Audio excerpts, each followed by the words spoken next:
Good morning, good afternoon, and good evening, everyone, and welcome to Level Up, Rise Above the Hidden Forces Holding Your Business Back. My name is Colin Mahan, and I'm a program manager at the Nasdaq Entrepreneurial Center. And for those of you who may not know, the Nasdaq Center is a nonprofit that is building a better path for entrepreneurs worldwide by improving inclusion, access, and knowledge in entrepreneurship. As you may have just seen in the chat, the Nasdaq Center, along with our partner Mentor Cloud, launched a free mentor matching platform for entrepreneurs called Mentor Makers. You can create your own advisory board to guide and inspire you with in-the-moment mentorship from topic experts and professionals dedicated to providing exceptional mentorship to entrepreneurs across all races, industries, and geographies. So find or become a mentor today by using the link in the chat. Mentorship matters to all entrepreneurs. Their success is dependent on it. Quick housekeeping, we're going to open up for live Q&A at the end of the event, so please submit your questions in the Q&A function at the bottom of your screen throughout the presentation.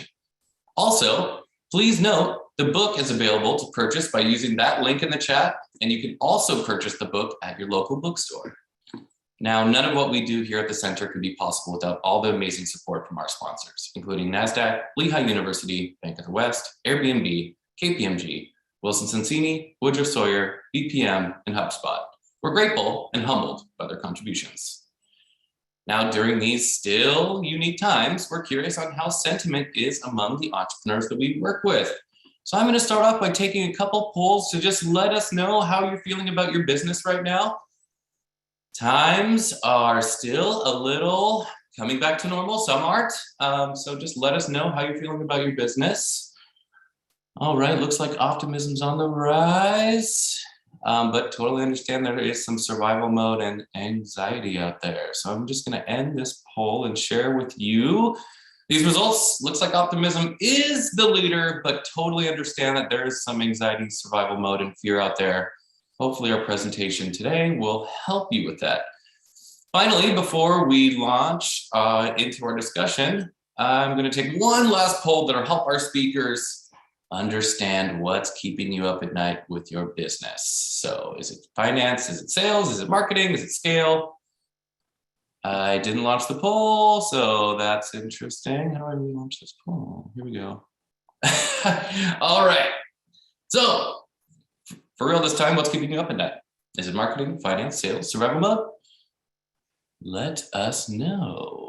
Okay, they're coming in. Thank you all so much for voting. This will help us understand what programming we should be hosting in the future. Also, our speakers and what you're concerned about. All right, I'm going to end this poll. Share those results. Looks like finance is at the top of the key, followed by sales, then marketing. Ooh, that's a nice sliding scale. So hopefully our discussion today will help alleviate some of those negative sentiments and also help you sleep a little better. So without any further delay, please join me in giving a warm welcome in the chat to our special guests. Lara Hodgson is president and CEO of Now Corp and has served as an entrepreneur in residence at Harvard Business School. She's joined by Heather Cabot, an award-winning journalist, author, and former ABC News correspondent and anchor. And they're co-authors of the Level Up book that we're so excited to learn about today. Yes, here I'm going to hold it up so I can plug the book. Thank you so much for that introduction, Colin. Lara and I are so pleased to be with you today and impressed by the work of the Nasdaq Entrepreneurial Center. It means a lot to us to share what we put together in this book.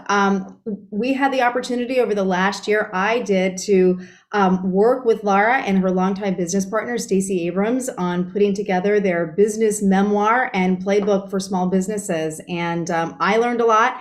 And I think all of you will too. So I'm going to turn it over to Lara. Let's just start off. And why don't we just give people a sense of, you are a serial entrepreneur, and yet you didn't come from a family of entrepreneurs. You didn't plan on starting a business, but yet now you're on your third one. So why don't we talk about that first? Give people a sense of who you are and how you got to where you are now. Yeah, for sure. I think everyone's path to entrepreneurship is unique. I did not grow up thinking I had to own my own business. In fact, I don't even think I knew anyone that did. My parents were very low risk people. My dad did not even like to have a mortgage or a car payment, and very I grew up in a family with one sister. I studied engineering, very left brain analytical. And it's interesting because when I think back, I did have little seeds of entrepreneurship. In third grade, I started a hair barrette company, which my mother sadly shut down because I had homework to do. But I think the roots of entrepreneurship for me were really a passion for solving impossible problems. I love to help other people. So if someone's talking to me and they say, "Oh, I'm really struggling with this," I will go home and spend the rest of the day thinking about how I can solve that problem or how I can help that person. And so for me, entrepreneurship was really just a love of problem solving. And it was really that love of problem solving that brought you and Stacey Abrams together. I think many people, until this book came out, really did not know that, first of all, that Stacey herself, in addition to being a politician and a voting rights activist, was also an author, that was also a small business owner, and had this partnership with you over many years. Can you tell us about how you guys met, and also one of my favorite parts of the book, which is how you are so different from each other, and yet that is your superpower? Yeah, it's interesting because I've always had this affliction that if you tell me something's the hardest, that's what I have to do. It's what led me to study aerospace engineering. It's what led me to tackle a lot of problems. And so, as you mentioned, Stacey and I happened to be in the Leadership Atlanta class of 2004. Fantastic program, which I know a lot of cities have very similar programs, but it brought together people from every nook and cranny of the community who would not normally have the occasion to meet or work together. And so this group came together. There was about 75 or 80 of us. And the very first session that they brought us together was actually a race relations workshop. I suspect, like most people, I arrived at the session thinking, I'm not biased, I'm open-minded, I love all people. And what the facilitator, Al Vivian, who was the son of C.T. Vivian, what he did so masterfully is he figured out for each of us how to make us uncomfortable. And for me, which you will quickly realize at the end of this session, I love to talk. And so he would not call on me. And he took away my voice, and it was driving me crazy because I had things to say and he would not call on me. And so I was getting more and more frustrated. At the same time, he did the opposite to Stacey because she is naturally very introverted, which you would never know because she's an incredible orator. But he kept pushing her to share things that she would never share with people she didn't know. And one of the things she shared is that she wanted to be president of the United States. And I thought, oh, I want to be president of the United States. I've never met another female that would say that out loud in a group of strangers. I have to meet her. So extrovert meets introvert. We broke for lunch and I attacked her at the buffet line. And ultimately, for both of you, it was really fortuitous, not just because you became friends, but within the year after, you essentially both got to a point in your lives where what you were doing professionally needed to change. You had personal goals. Maybe you can talk a little bit about for you. I mean, Stacey was about to start her political career and you were about to start a family. So tell us about, how did that become sort of your aha moment to come together as partners? Yeah, so I think we were lucky to be in this program that allowed us to work together to try to tackle big societal problems like education and criminal justice. And so when you get to see someone who's very different than you approach a problem that's bigger than either of you, it's a gift because we got to see how each other thought, which was not similar. But we also got to see that we always had great intentions. We both wanted to make the world a better place. We just had a very different way of going about it. And so at about that same time, my mother-in-law had been picketing for grandchildren for quite some time. And I became pregnant and had my son. And Stacey had decided to run for office. So we were both making some very big life decisions. And that's what prompted us. I kind of looked at her and said, "You're the smartest person I've ever met. We should do something together." And she said, "Well, you're the smartest person I've ever met. We should do something together." And we both said, "Well, what should we do?" And I think that's such an important lesson, because we didn't start with what we wanted to do. We started with a person we respected greatly, even though we are different on every axis, from ideology to background. But we both think big, and we both had an incredible amount of respect for each other.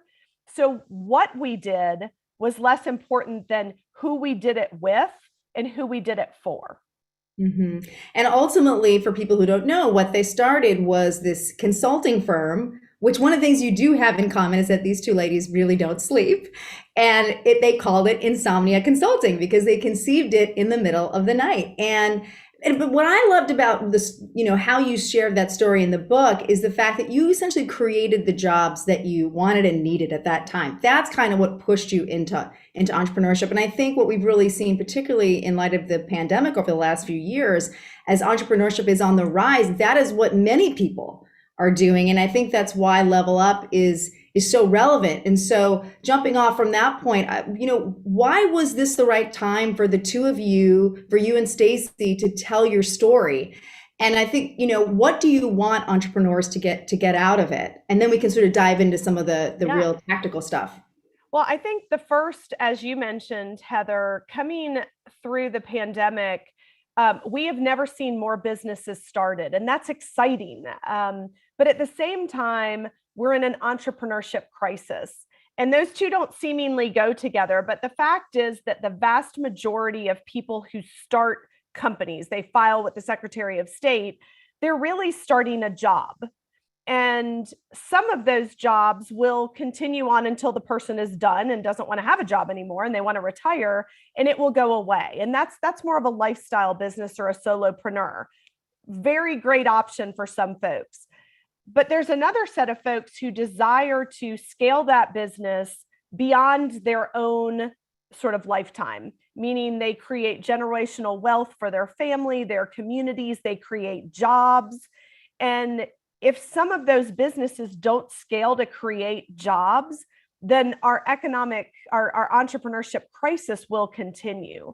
And so I think part of what drove us to write this book is we thought the time had never been more important to share the lessons we had learned to hopefully help some of those businesses scale beyond starting a job. The second reason we wanted to write the book was actually very personal. I have now a 16-year-old son, and Stacy is obviously very active in just about every community in the country and the world.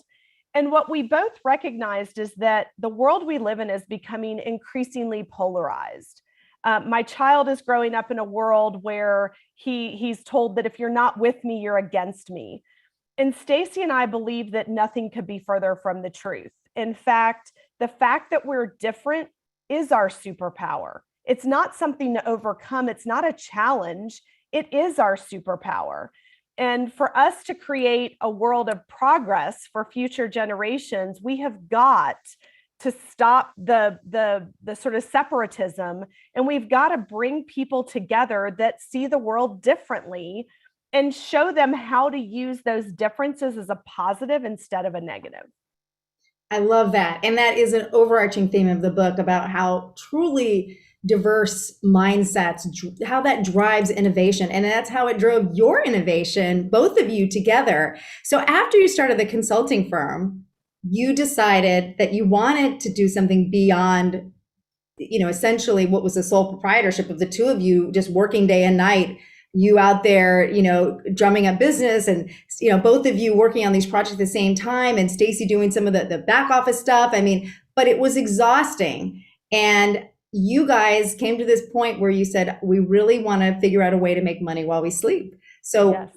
Even though you don't really sleep. So tell the audience about the next business that you started, and really why that business, Nourish, in many ways, is the part of the book that really gets into the down and dirty of the challenges of scaling a business. And it was not easy for the two of you.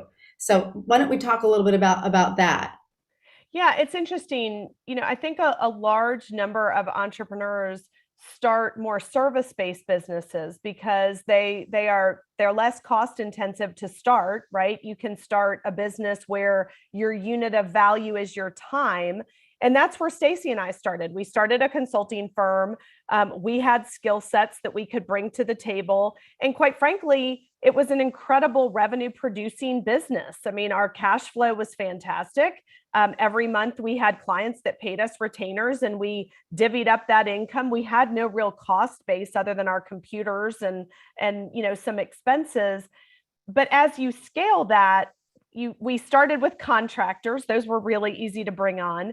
But at some point, in order to grow a service business, you have to really start hiring people. It becomes very people intense.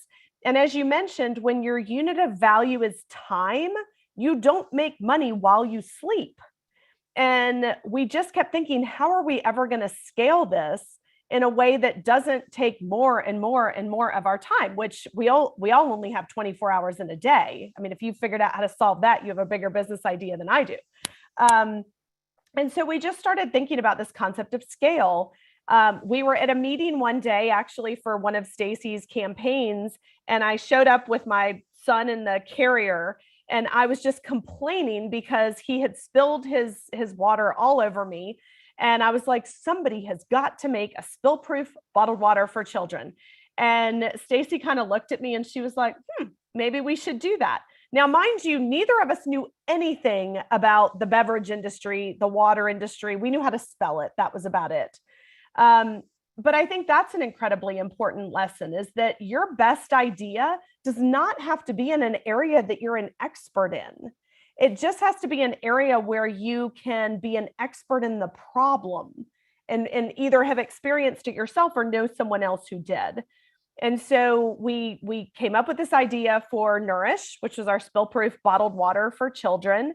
And we set to work trying to figure out how to create molds and prototypes. And, one of the things we talk about in the book is it's never been easier to start a business. It's never been harder to scale one. But back when we started Nourish, if you wanted to create a prototype, that was 6 figures because you had to machine a prototype. Today, if I had a 3D printer, I could print one for a couple of dollars and off and running I go.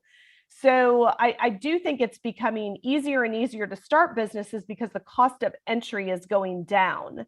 However, the more challenging part is how to scale that business as you think about the complexity of supply chains and capital structures and sort of cost basis. Which is exactly what that was your lived experience and the story that you tell in the book, which is ultimately how you got to this point where you created this great product, you're getting traction, you're getting all kinds of media attention, then you get this amazing opportunity to be, in your dream retailer, and it kind of, the wheels fall off. And it really kind of came down to cash flow, which, as we heard from the poll, from the people who are with us today, finance is the thing that keeps people up at night more than anything else. So can you talk about that? And of course, we don't want to give away too much. We want people to read the book. But, I think here you are, you have a Harvard MBA. Stacy's a Yale trained attorney. I mean, you're both super, super smart, super, super successful. And yet you ended up running into a problem that you later found out that pretty much every entrepreneur deals with at some point. Yeah. So why don't you talk a little bit about that and how that got you to the third business? Well, first and foremost, nobody starts a business because they have a passion for finance. So let's just put that on the table right now. You are not supposed to, unless you start a CPA firm, but you are not supposed to be an expert in finance. It is okay. Give yourself permission. You are not an expert. And neither were we, even though I did have an MBA. And there were days when I wondered if I had mysteriously missed a finance class, maybe I had the flu. But, we started Now Account, we started Nourish rather, and we focused on all the things you're told to focus on. What is that dream customer? How do we get to the customer? Is the product profitable? Do we have the right cost base? How are we going to get it there? Does the customer like it? We focused on everything about the demand side of the product. And we knocked it off the charts. Customers loved it. People were ordering it. It was flying off the shelves at all the stores. I mean, on paper, we were doing everything right. The challenge was that when we were selling to small customers, they typically paid us with a credit card or a little P card. And if you've ever taken a credit card for payment, you know it's like magic. You take the credit card and you have money right away. It's just like someone handing you cash, except for you pay a 2 to 3% merchant fee for that. The problem we ran into is as our customers got larger and larger, they didn't hand us credit cards anymore. They wanted an invoice. And everyone used to always say to me, cash is king.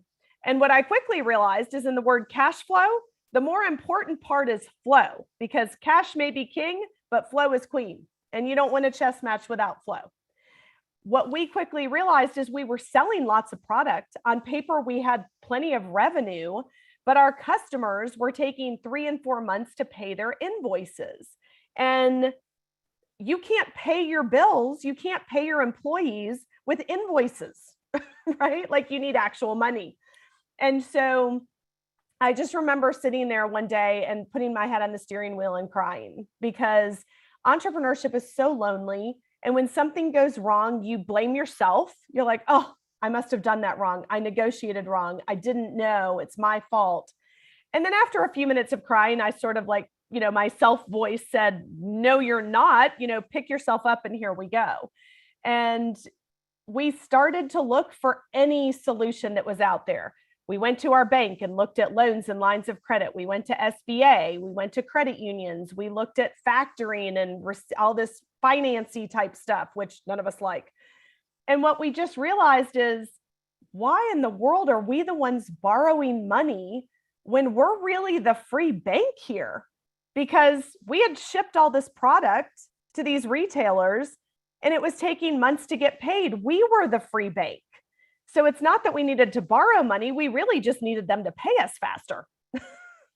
Yeah. And I mean, and so that, and as we say in the book, I mean, that really was the light bulb moment that created Now Account, which I want to get to. But before we get there, I also wanted to talk about the fact that you, in addition, as you were sort of going out and trying to figure out, how you were going to, finance this big dream order, you also went to investors, and you also, and we one of the things we talk about in the book, I'd love you to talk about, is the fact that in this sort of Shark Tank world that we all live in today, raising venture is so glamorized, and oftentimes entrepreneurs think, oh, that's what I have to do. I have to go out and I have to raise outside funding, and I'd love for you to sort of talk about why that can be damaging to why that can take you down the wrong path, and what happened for you guys when you tried to raise it a couple of times.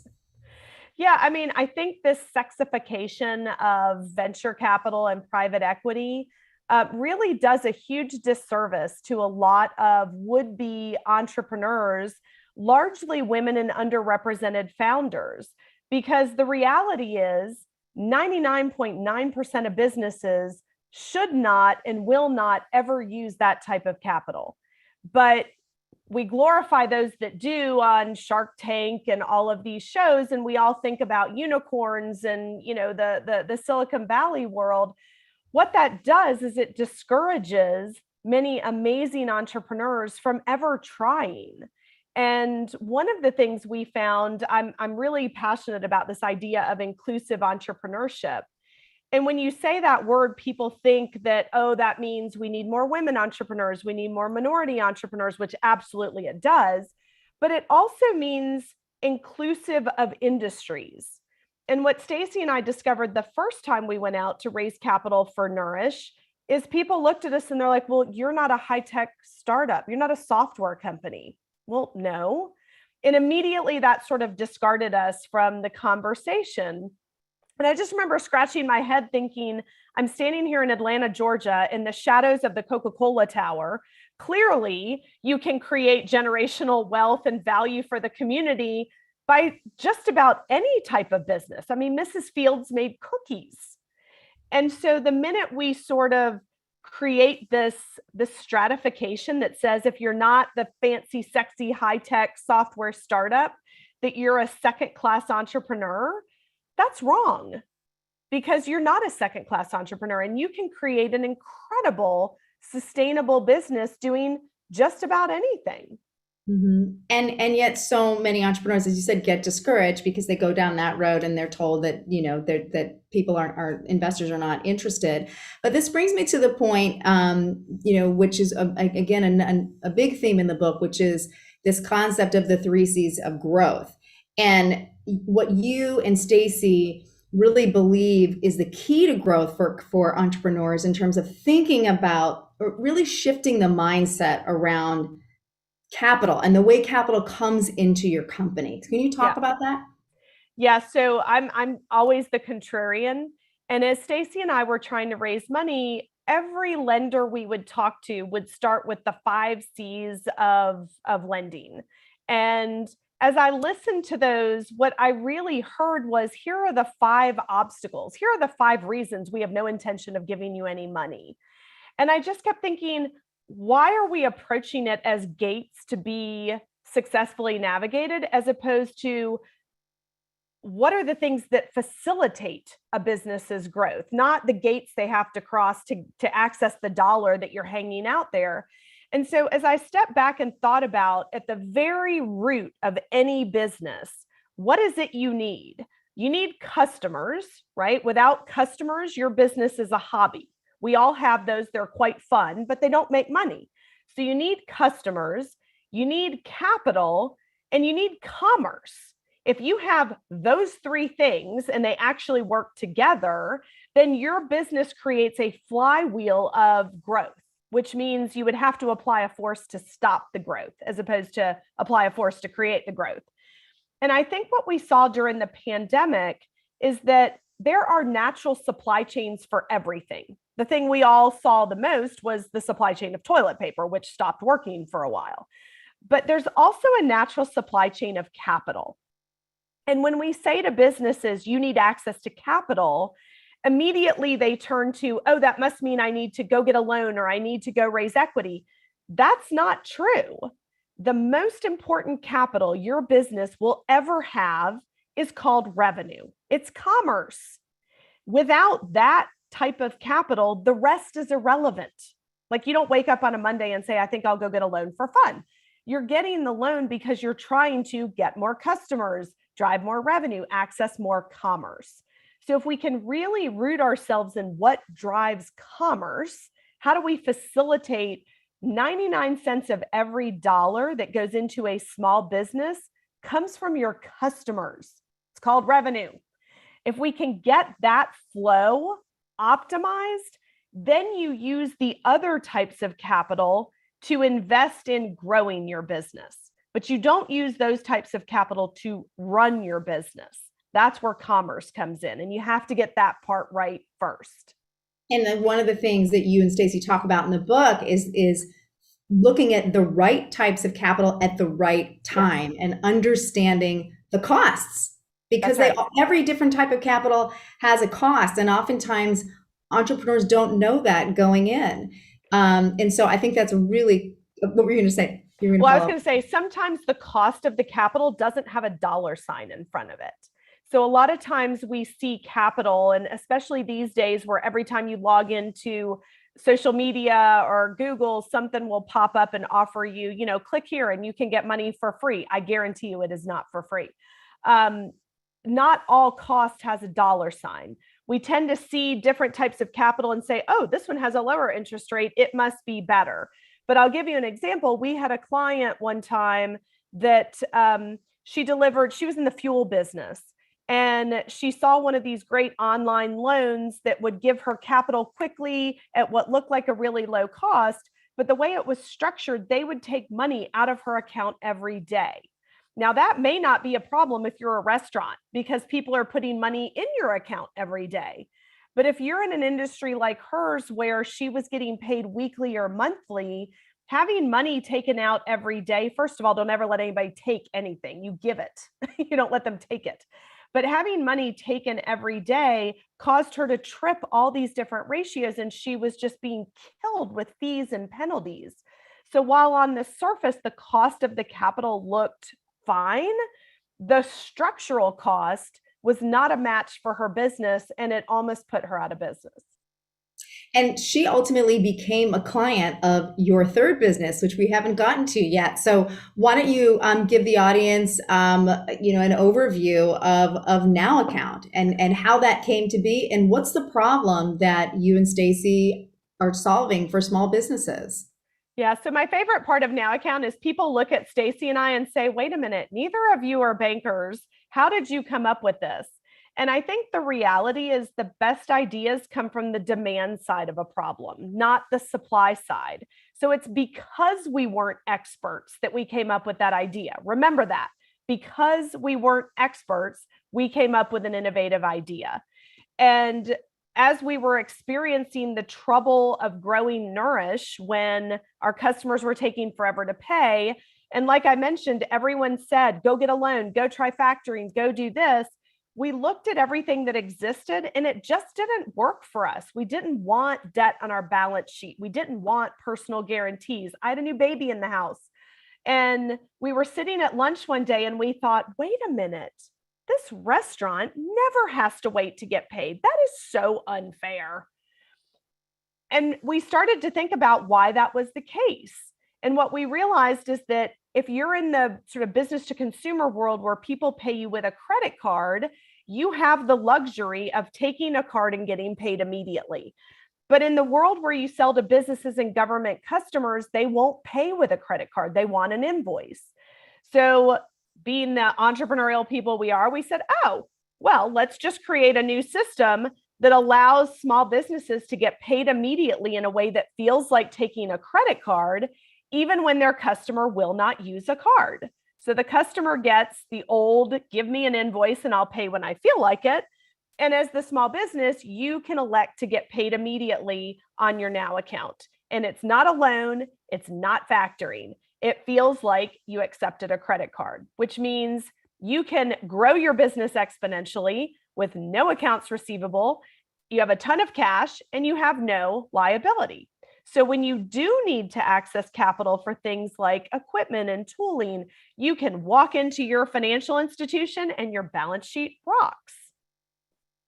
It's amazing. And like you said, I mean, you literally came up with this over lunch. And I think that goes back to one of the main themes in the beginning of the book that we talked about, and it's not what you know, it's what you notice. And there's just so many good ideas that are just right in front of us that we sometimes just take for granted because we're like, oh, it's not our area of expertise. And I think as we show in your story, you guys were able to break through that, and by working together and having confidence in each other and each other's judgments, and also sharing the values that you do, even though you're such different people, you were able to come up with this incredible company. I want to go back to before we open it up for questions, the point about commerce, and I'm sure for people listening, I think they probably want to get some advice on like, how do you stimulate commerce? Like one of the things we talk about in the book is going after that big customer and knowing before you go in and you pitch yourself, like what you're really getting into. I loved how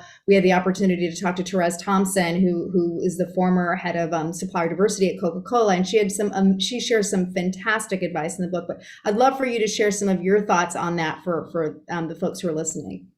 Yeah, I mean, it's interesting because I think most of us, when we start our business, we have that like golden customer that we would love to have. And you can picture, being able to have a press release or say that you serve Coca-Cola or you serve, some large blue chip customer. And I think some of the advice that I got early on is don't start there, because you certainly want to start in a place that is lower profile if you mess up. And you will mess up, by the way. It will never go exactly as you planned. And so, for example, when we started Nourish, we had dreams of being in all of these large grocery chains.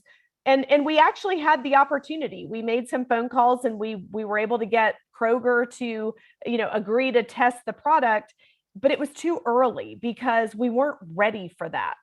And so we started with smaller retailers where we could test our messaging, test our positioning, test our logistics and our supply chain because you don't want to take a chance with that one perfect customer and then get it wrong and not have you don't get a second chance.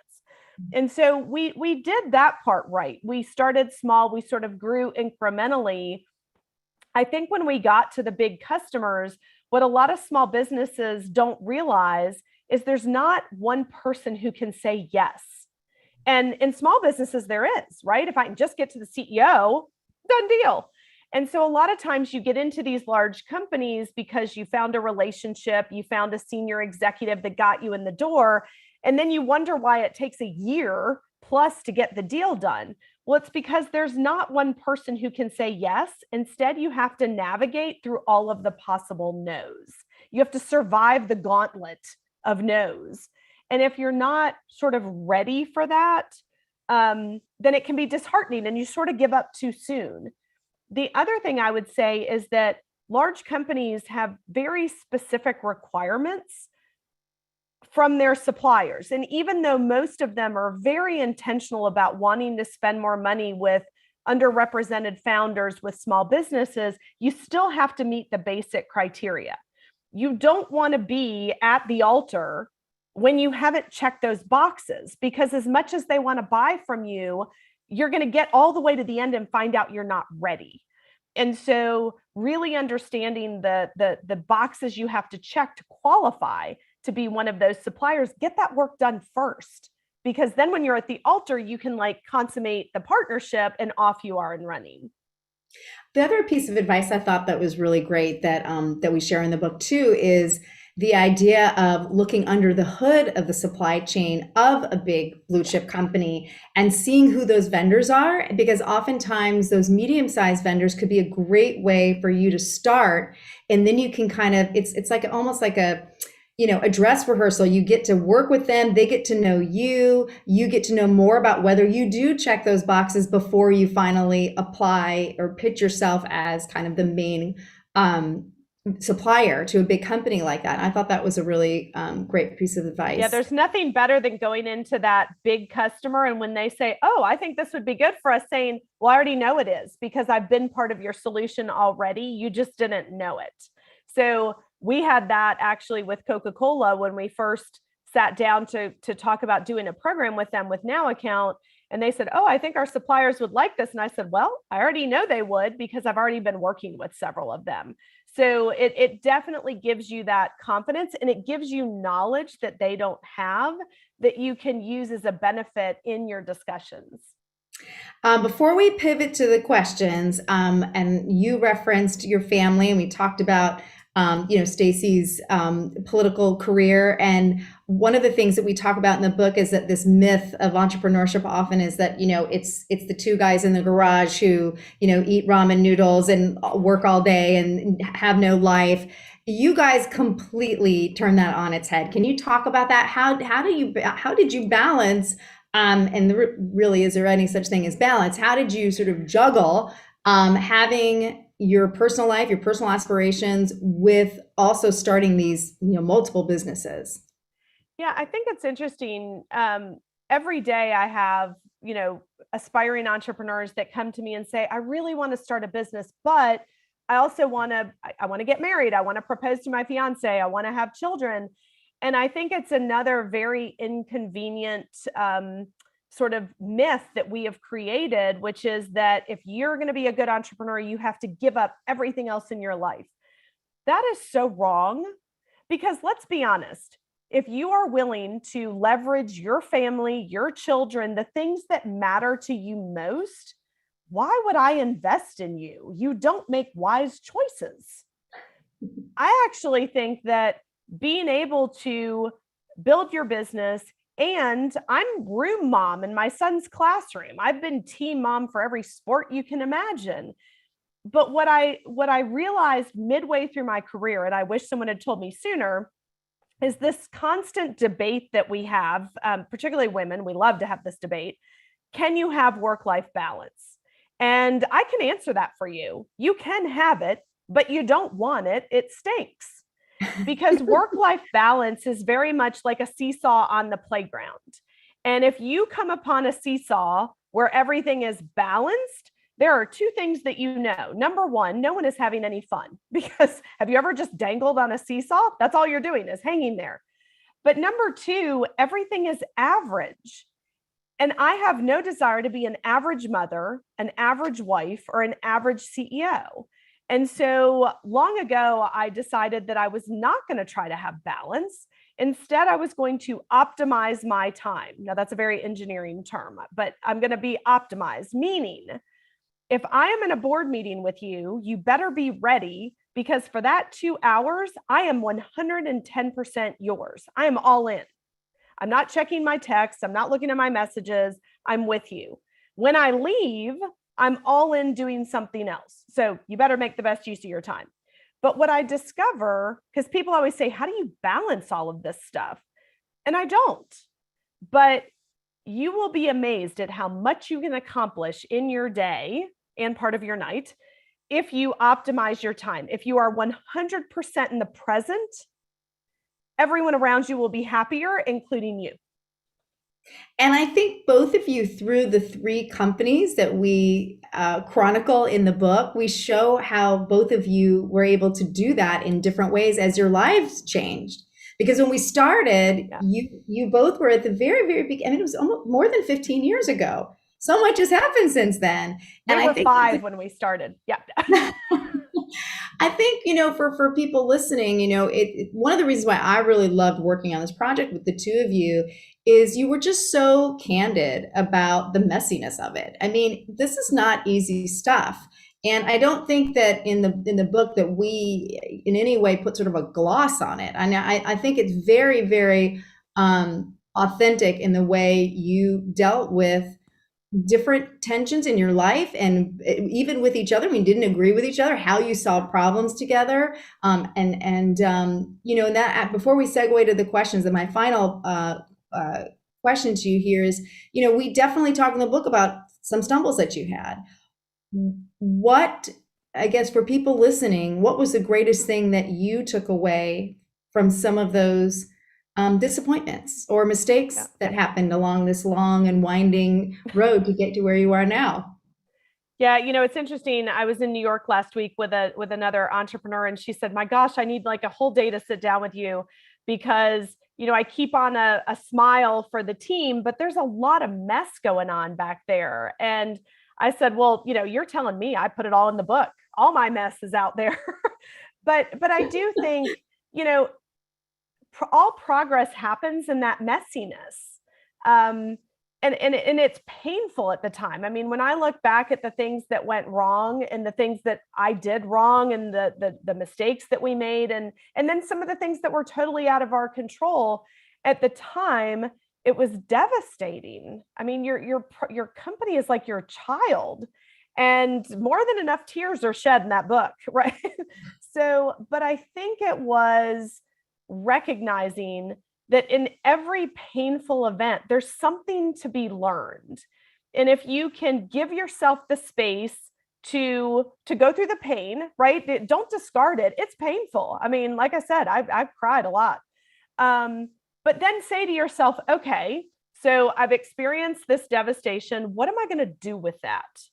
And, in the book, we have several near-death experiences that could have been the end, could have absolutely been the end.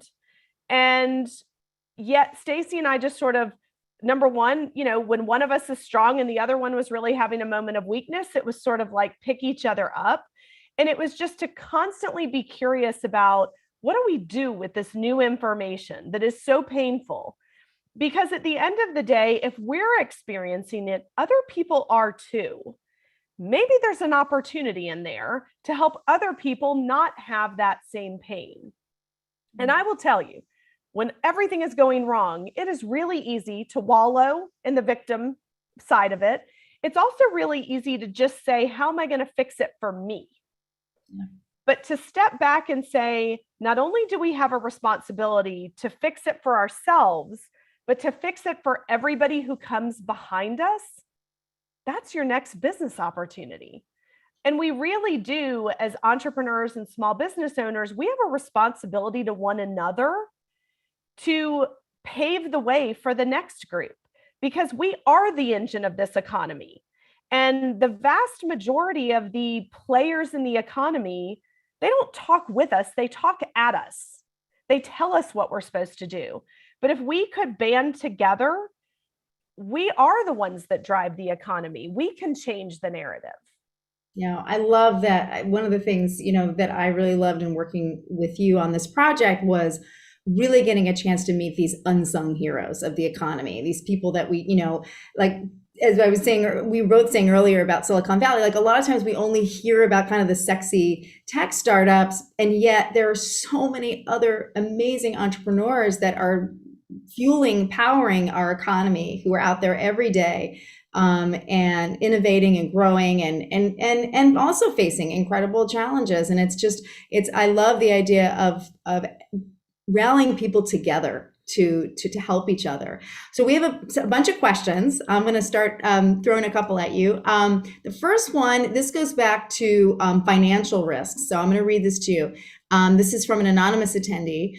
Looking back at your career, Lara, so far, what are the biggest financial risks that you think were worth it? Also, this person says that they're struggling with taxes. Other than an accountant, do you have any recommendations? So on the risk side, I do not like risk. Left brain, aerospace engineer, analytical, family that hates risk. So I am not the type of person who's going to sort of leap off of a cliff and design the wing on the way down. So for me, when I think about financial risk, I always had a backup. And most entrepreneurs do. This sort of myth that you're going to just like live in your garage and eat macaroni and cheese. So when Stacy and I started our first business, intentionally, we started this consulting company, because the beauty in it was, as we were developing Nourish, we could dial up the consulting if we needed more money that month, or we could dial it down if we needed to spend more time on Nourish.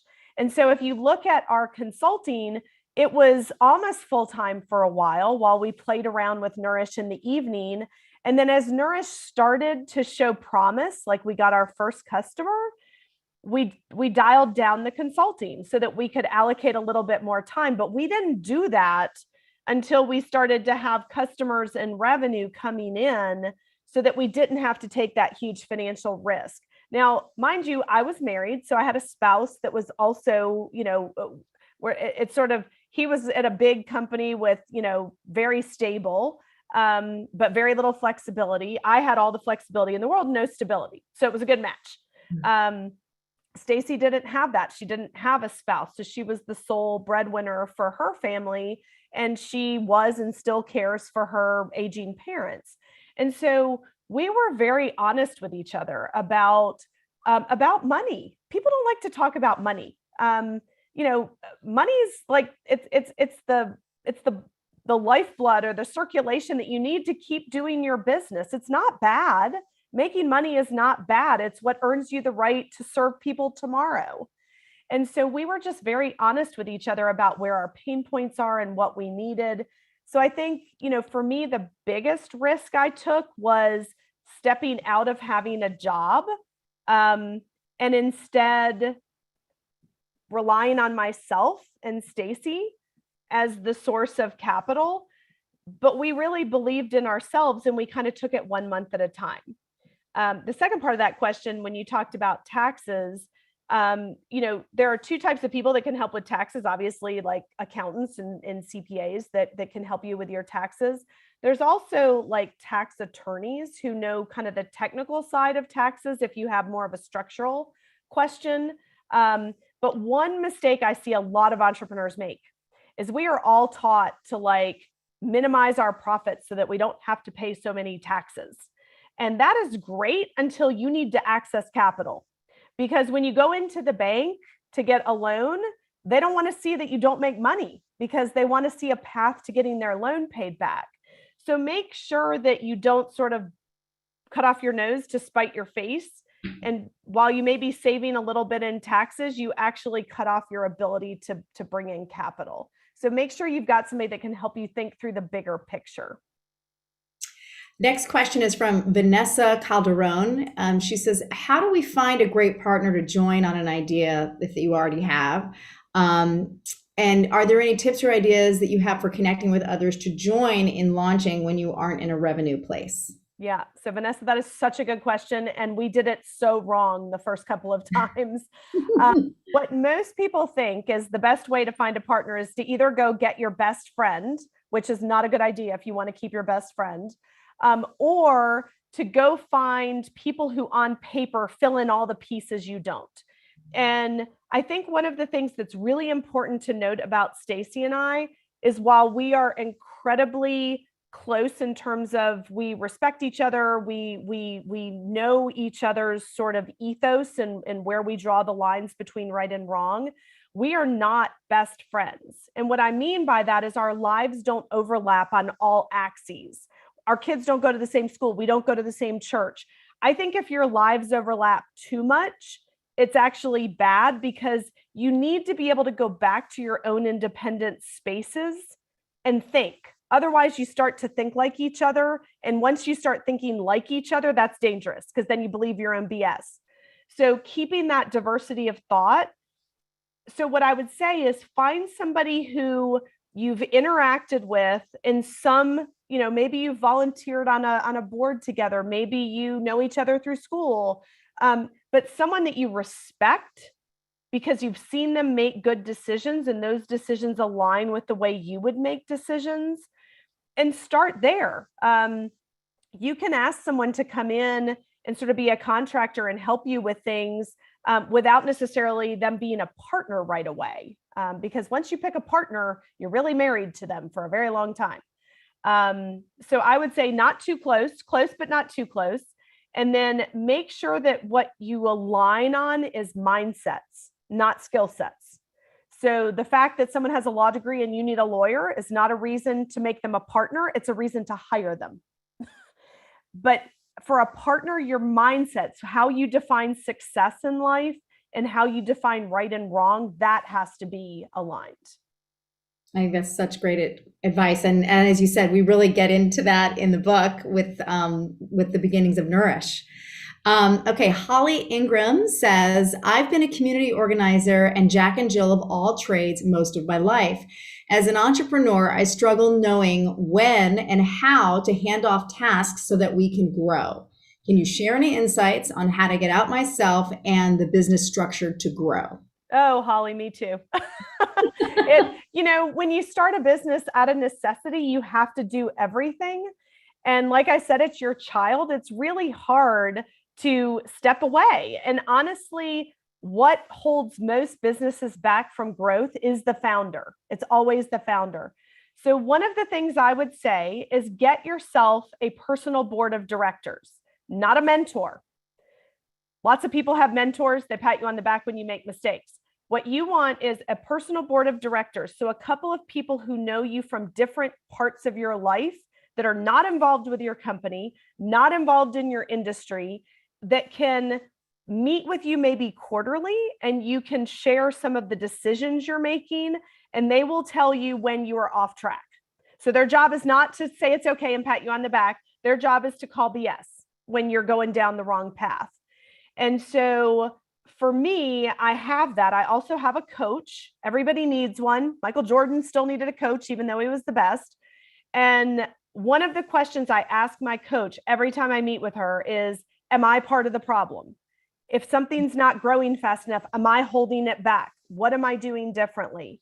And so each step of the way as your business scales, you have to step out of the business so you can work on the business instead of in it. And you will never reach the finish line of that. Every day I still struggle with that. I find myself wanting to jump into meetings and have an opinion. And I have actually told my senior team to stop inviting me to as a required attendee to meetings. Let me know about them, but make sure I'm optional and don't let me attend too many. So if I've already been in one of your meetings that week, don't let me come to another one. So you have to have your team help you too. That's great. I'm just going to skip ahead just because you talked about personal board of directors. Jill James is asking, how do you compensate a personal board of directors? Do you compensate them? Yeah, I mean, you don't necessarily have to. I have some that I don't compensate. There are people that have been a part of my evolution for a long time. They've never to be honest, wanted to be compensated. I think if you've ever been a mentor or a coach, there is incredible fulfillment in helping people. So I don't think there's a rule that you have to compensate them. There are folks that if I know they're really busy and I ask them to take an hour out of their day for that quarter, I might take them to lunch, or I might, send them a gift card, or I might, offer to give them something. But remember, this is not your company's board. Your company's board needs to be compensated, and that can be through a variety of different cash, stock, et cetera. But your personal board of directors really is personal, and it is separate from the business. The business is not you. Becky Strassner is asking, in a seasonal service-oriented business, I still have operational expenses that are unavoidable. Would you suggest consulting, writing a book, or selling a product to finance my business through those times with no revenue? So I think there's a number of different things that you can do.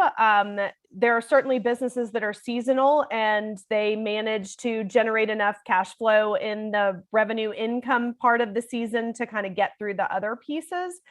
I would not say to do something else if it detracts from the business. So if you're trying to do something else just to fill time and make some money, I think that's going to make it really hard for you to scale your other business. You'll end up with two lifestyle businesses, which may be fine for you. If you just want to make enough revenue for your business to be sustainable over the next X years until you're ready to sort of retire, then that's a very good option, right? You can do something during one season and do something else during another season, pay your bills, drive the car you want, buy a lake house, whatever it is that you define success as. And then when you're done, you're done. But if you're truly trying to scale that seasonal business, make sure whatever else you do adds to the growth of the business, doesn't take away from it. So for example, if your business, you mentioned it's a service business, if it's a consulting business and you're an expert in a certain area, the reason to write the book is to communicate your expertise through another channel in addition to your consulting.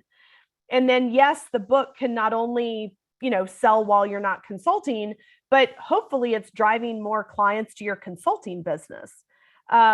If your service business, if the product you could develop adds to your service, then yes. If it detracts from it, then it actually will keep your business from growing because it'll take too much of your time. Well, I think we could continue this conversation all afternoon. I'm sorry I have to cut off the questions now because we have to wrap it up. From both of us, from Lara and myself, I just want to thank the Nasdaq Entrepreneurial Center for hosting us today and giving us the opportunity to talk about Lara and Stacy's story and the takeaways in the book.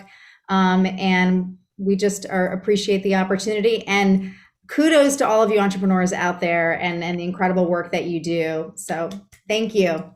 Thank you. Oh, thank you, Lara and Heather, so much for sharing some of your journey, some of your insights on building businesses, and of course, for being so candid during this conversation. For those of you still on, thank you so much for joining us. You can check out the book at your local bookstore or use the link in the chat. We'd also love for you to join us for future programs, so check those out. But again, Lara and Heather, thank you so much for joining us, and really excited, love the book, and hope it helped everybody in the audience today.